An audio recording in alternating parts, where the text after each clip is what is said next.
The Vasa Shipwreck, a tale of hubris and sinking dreams. Imagine this. It's a crisp summer day in Stockholm, 1628.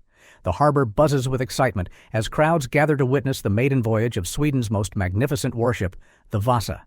She is the pride of King Gustavus Adolphus, a floating fortress meant to strike fear into the hearts of enemies.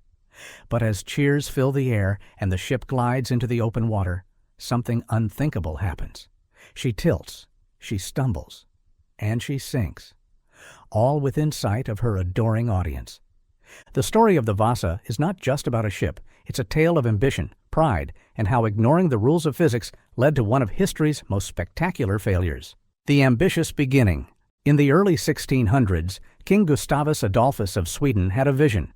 His kingdom, caught in the throes of the 30 Years' War, needed a naval powerhouse to dominate the Baltic Sea. Enter the Vasa, a ship unlike anything ever built. She was to be a game-changer, over 200 feet long, with 2 decks bristling with 64 cannons, and a towering stern adorned with intricate carvings glorifying the Swedish monarchy. The king spared no expense. Craftsmen and shipbuilders worked day and night for years, creating what was essentially a floating palace. The figurehead at her bow was a lion, symbolizing Sweden's strength, with gilded details that would dazzle allies and enemies alike. But behind the grandeur lurked a problem, a big one. The king's deadly demand. King Gustavus was not a patient man. He frequently sent letters from the battlefield, urging the shipbuilders to hurry up. Worse, he kept changing the design mid-construction. The original blueprints called for a single gun deck, but the king demanded 2. Why? Because his rivals had ships with 2 gun decks, and his warship had to outshine theirs. The shipbuilders knew this was risky. A second gun deck would raise the ship's center of gravity, making it dangerously unstable. But who could say no to the king? So they pressed on, balancing royal commands with whispered fears that this ship might not hold together. A test ignored. Months before the launch, the ship underwent a critical stability test. 30 sailors were instructed to run back and forth across the deck to see how the ship handled the weight shift. On the 3rd pass, the ship began to tip ominously. The test was stopped. The chief shipwright reported the problem to the king's advisors. Their response? The king will be angry if the ship is delayed. And so the test results were ignored, and the launch date was set. The grand day. August 10th, 1628, was supposed to be a day of triumph. The streets of Stockholm were lined with spectators. The Swedish Navy had its musicians playing festive tunes as the Vasa prepared to set sail. Her masts soared nearly 200 feet into the air, draped with vibrant flags. The cannon ports gleamed in the sunlight, a warning to any who dared challenge Sweden. As the crew hoisted the sails, a cheer erupted. The Vasa began her journey, gliding gracefully out of the harbor. Everything seemed perfect, for about 20 minutes. The disaster.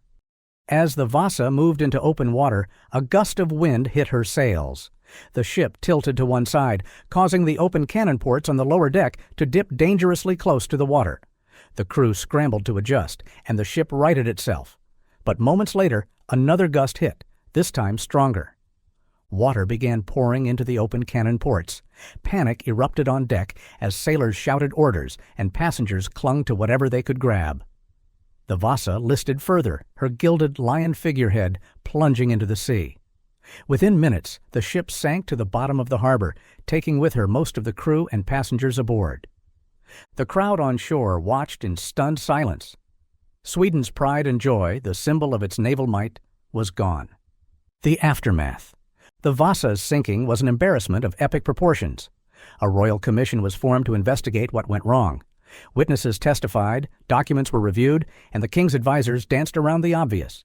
The ship was too top-heavy and poorly balanced. But no one dared blame the king directly. Instead, they pointed fingers at the shipbuilders, the designers, and even the harbor conditions. The truth, however, was clear to everyone. The Vasa had been doomed from the start. For over 300 years, the Vasa lay at the bottom of Stockholm harbor, a forgotten relic of Sweden's golden age. The resurrection. In 1956, Anders Franzén, an amateur historian with a passion for shipwrecks, decided to search for the Vasa.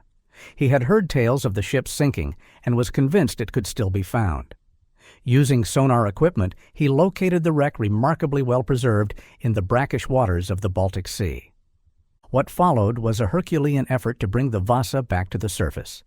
Engineers developed special lifting techniques, archaeologists prepared to document every detail, and Sweden's Navy lent its resources to the project. In 1961, the ship broke the surface for the first time in over 3 centuries. The modern legacy. Today, the Vasa is housed in a state-of-the-art museum in Stockholm, where visitors from around the world marvel at her size, craftsmanship, and the sheer audacity of her construction. The ship serves as a cautionary tale about the dangers of unchecked ambition and ignoring expert advice. And yet, there's something deeply human about the Vasa's story.